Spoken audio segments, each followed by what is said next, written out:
And welcome to the Aotearoa Rugby Pod, a wonderful redemption story for us this week, once titled The Crusaders Rugby Pod for our biased in one direction. Having done a Hurricanes Rugby Pod, we've now been redeemed and accepted back in the Wellington region. So we'll tell you a bit more about that story. It really is inspirational. On top of that, the Hurricanes, incredible. The Crusaders blew it. Super Rugby Aupiki final, the Blues have got another title. Jip's a pretty happy man, I'll tell you that right now. And we've also got a good look into the under-20 system. Of course, New Zealand have missed the last two semi-finals at the World Under-20 Championship. We've got Jared Hoiata, assistant coach for the New Zealand team, talking about how this team is approaching it and seeing how maybe they can get their redemption as well. So let's carry on into the show. Of course, James Parsons to my left, celebrating another title in the Auckland region. Just so good to be at Eden Park and see that Champions banner back up there. Carlos Spencer yet again involved in a title-winning Blues side, so his dominance in the club continues. But no, look, awesome night. I thought it was a fantastic game too. Played really, really well, so no, wrapped. On the other side of things, Bryn Hall, we won't talk Crusaders this week. We will not talk Crusaders at all. I don't know what's happened there, mate, but there was a different team. It was a great game. It was a great spectacle. Obviously, a lot of attacking rugby, and for a lot of those times of that game, I thought the Crusaders would pull away. It was I don't know how many lead changes there were in that game, but it just seemed like the Waratahs would keep coming back, and we'll probably go a little bit more into what the 80th minute looked like and go a little bit more detail. But yeah, let's just get around the Hurricanes. I backed them to be the dark horse, and let's just get around the Hurricanes. Let's get around Asafo Aumua. Let's talk around his carry and how great he was on the weekend. So, okay, well, let's do that then. Let's talk about the Hurricanes, and let's start with our man Kerry Getson, who emailed us last time, Jipper, and basically said to us, well, look, you're the Crusaders Rugby Pod. There's an obvious bias. Last week, he came back to us and said, Carl, thank you for... I'm used to it. Thank you for an interesting and balanced program last evening. I consider it the best so far, and I'm glad it wasn't all about the Hurricanes. You can have your name back. We are now, once again, the Aotearoa Rugby Pod. Very happy to have the name back. A redemption story unlike any other. With that being said, let's talk about the Hurricanes. 36-23, the last 20 minutes of that game against the Chiefs. Quite incredible. If you weren't convinced already that they're the favourite for this title, what about that convinced you? I suppose the momentum had swung to the Chiefs, and obviously Imoni's try, the way they bounced back from that and dealt with the pressure by being extremely clinical and efficient. Just probably the only one thing they'll probably be disappointed by is that 17 clean breaks, 11 entries into the 22, and probably didn't get as many points as they probably would have wanted off the back of that attack. But man, they are going to be, you'd have to think, top spot and hard to beat at home. Seriously hard to. I don't know how you pick those loosies, because Karifi comes on. Yeah. He was a game changer. Is he too good at the impact role? Sometimes players fall into that ability to impact a game, but again, Shields, Yossi, Lakai, it's just Flanders. It's it's an impressive beast to watch at the moment. Bryn, this might be a question that a lot of people are going to hate, but Ardie Savea has left. He was their number 8. And, it seems like the balance of that loose forward trio might be better without him. Even though he is the world's best player currently, the balance of the people within that trio seems slightly better balanced to me. Well, I think they'll take Ardie Savea, and I think anybody in New Zealand would want him playing number 8. I just think, with opportunities, guys are given great opportunities. Like, obviously Brendan Yossi has had an outstanding game, and obviously starts the season. You've got Lakai, Duplessis, Karifi. You've even got Flanders, who's off the bench, obviously, as well. You've got Brad Shields, who's leading the team. So the depth that they have, and I talked about this at the start of the year, especially with the attrition rate of what's required of your loose forwards and the depth that they do have. You could bring a guy like Duplessis, Karifi that can come on straight away, have a good contact in the defensive play, make a turnover, and then be able to influence a game. Even setting up that try with Naholo as well, in that second half. So it just seems when they do come on, they're having a massive impact on the game. But, I think at the same time, the biggest important thing that I think has been massive for them has been their scrum.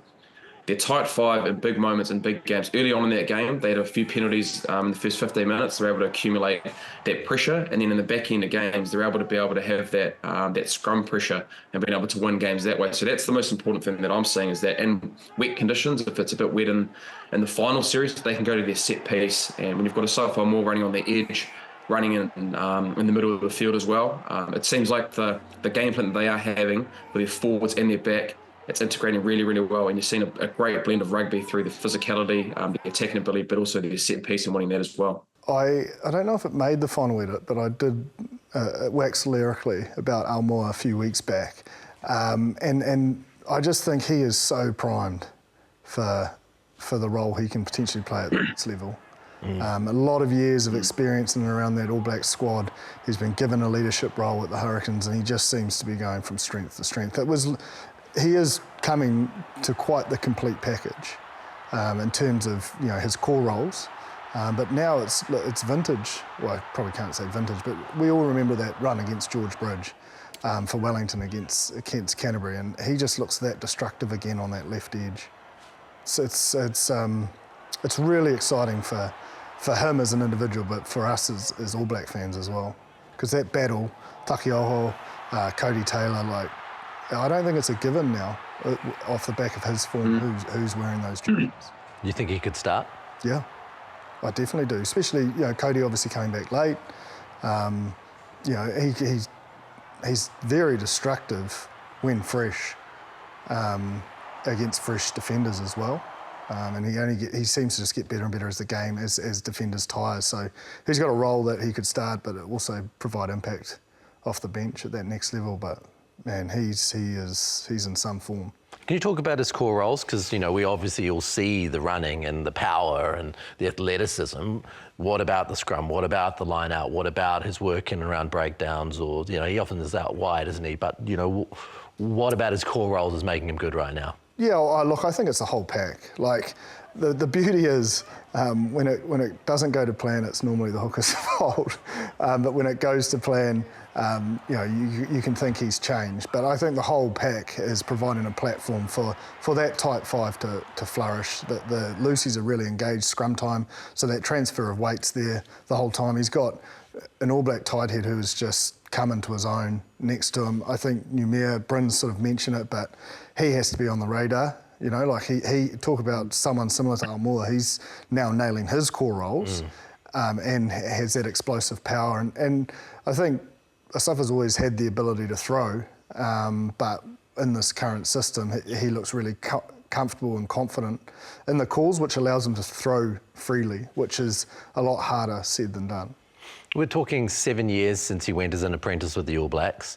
Do you feel like that is actually probably a good amount of time for a front rower to get those skills and understand their role and still provide a decent length of international career? Yeah, I think so. You saw it with Dane Coles, he was sort of blooded early, but then wasn't sort of given that starting role. You've seen it with Cody. And I think it's a good message for George Bell as well. He's the next big star in the hooking jersey, but it's just being patient and biding your time and getting some good runs at All Blacks 15, and then when he gets provided that opportunity, he can really take it. And I feel like Asafa's in that position now. If he's given a starting jersey, he can probably deliver on that international stage and make it a real tussle.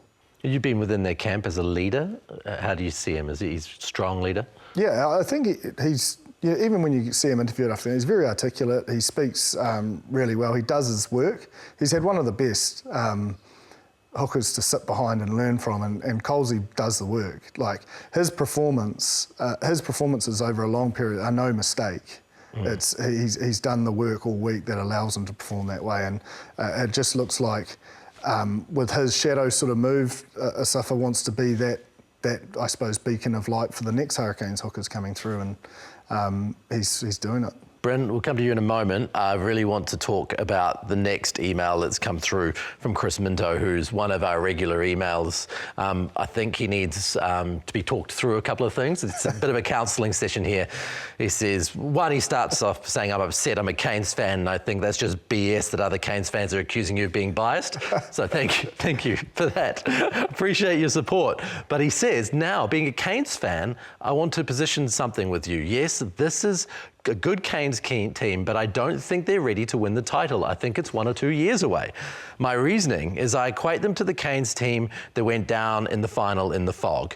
A competent tight five, best loose forward combo, class 9s, electric fullback and winger, pure international class midfielders. You got a 10 and it's all on Brett Cameron's shoulders. There isn't another 10 with the experience or the experience of fullback as a pivot to win a final.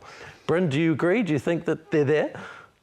Geez, that's pretty tough. I think all the ingredients that you've talked about, I think it's great to have all those things. And I think the biggest thing for the Hurricanes has been able to, what Jip said, has been able to win the games, the derby games, the close games. And, obviously the finals are at a later stage, but, they're building the confidence to be able to win games like that against the Chiefs, against the Blues or whoever it may be, Crusaders, whatever it may be, in different scenarios for different situations, weather conditions. And they're picking up that confidence. They haven't lost a game this year. And I think, Brett Cameron, let's not forget, he's an All Black. Brett Cameron was selected as an All Black. He's had experience with Canterbury. He's been down in the Crusaders. He's learned under Richie. So, he's been in and around, the New Zealand environment for 6-7 years. So, and with what that forward pack is doing, you're only as good as your forward pack going forward. And with all the forwards at the tight five, the loose forwards, and being able to go forward, Brett Cameron just has to be a game manager in that sense. Yes, he can attack and at his own apparel when he does do that, but he's more a facilitator, being able to get them in the right areas of the field and being able to game manage and put the guys away in the outsides, your midfielders, your outside backs, and being able to, game manage. And he's doing that really, really well. He's kicking his goals, and I guess for me, the winning of the competition for the Canes will be their forward pack.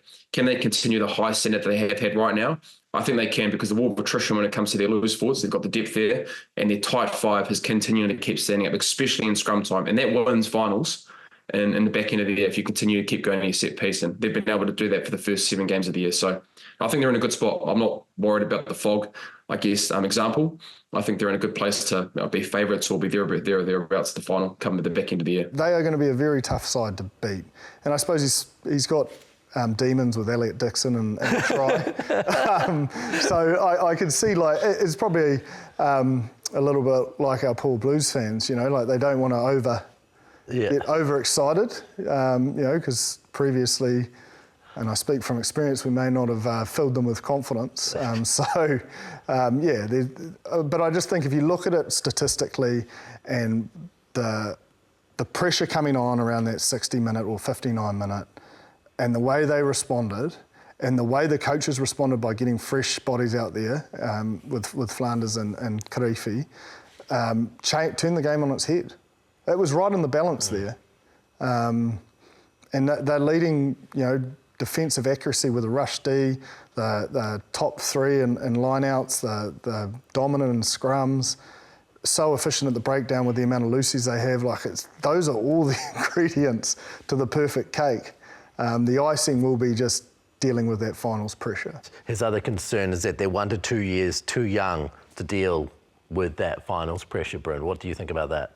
You look at the last 2 years, it was, the Chiefs and the Blues, they were in the finals positions, and you could arguably say the same thing. They hadn't experienced finals and been in finals, but I guess the final experience is going to be a little bit different. I know they've lost the last 2 to the Brumbies, and I guess the challenge for them, the icing on the cake, what Jip's saying is that when they get to that final, can they handle that pressure? And so everything that's telling you right now through the first 7 games, they've got the ingredients to do that. The challenge will be for them when it comes to the end of the year. But I think the players that they have had, I think we're seeing the reaping of the rewards of what they are now is because they've been there for a long time. Their loose forward trio, their tight five have been together for 4 to 5 years, and now guys like Asafo Aumua, who had his apprenticeship under Dane Coles, is now given that at that time, like with Brendan Yorsay as well, playing with Aotearoa going. So there's definitely enough experience there. They're not a very, very young team like you look at the Highlanders or currently the Crusaders with their tight five are very young. I think they're quite experienced and well established with that 4, 5, 6 years of playing Super Rugby, sprinkled with a few experienced All Blacks that are playing at a really good level as well. Chris, hopefully your glass is now half full. Despite Alex Dixon dropping the ball in 2015 and that title being robbed and you didn't get 2 in a row. I'll tell you what, we'll send you out the Players Sport Ball. Thank you for being our person this week. Your glass should be half full. Things are happening here. Good things. A ball. You haven't lost a game. You haven't lost a game. Chris, it's going to be all right. Thank you very much for another email from you. We really appreciate it. And if you want to send us an email to Aotearoa rugbypod@sky.co.nz. Leave a comment in the YouTube section and we'll get you and we'll give away one of these balls each week.